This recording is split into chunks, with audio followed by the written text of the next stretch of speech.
रुको रुको, अगर तुम भी एक एनिमल फैन हो तो मुझे इस सवाल का जवाब दे के जाना। इमेजिन करो कि माजरा रुको रुको, अगर तुम भी एक एनिमे फैन हो तो मुझे इस सवाल का जवाब दे के जाना। इमेजिन करो कि मादरा उचिया, इताची, सास्के, ओबिटो और शिज़ुई ये पांचों उचिया तुम्हें आधे घंटे के अंदर ही जान से मारने के लिए आ रहे हैं। लेकिन तुम्हारे पास एक ऐसी टैबलेट है जिसको तुम खा के कोई भी एनिमे कैरेक्टर में ट्रांसफॉर्म हो सकते हो, लेकिन बस आधे घंटे के। तो ऐसा कौन सा एनिमे कैरेक्टर है जिसमें तुम ट्रांसफॉर्म होना चाहोगे? कॉमेंट में बताओ।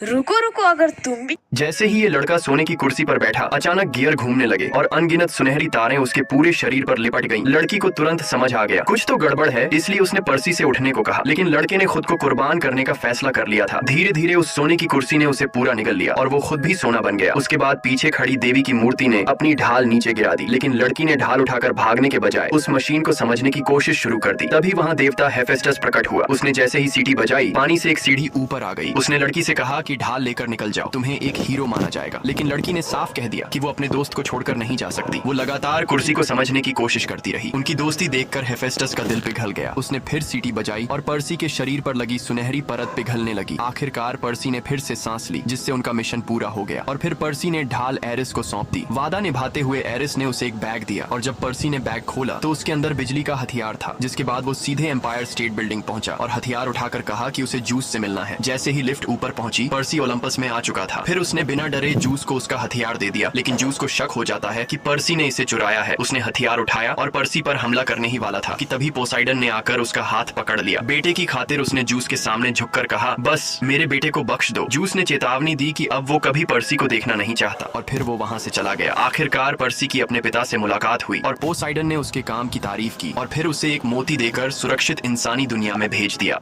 जैसे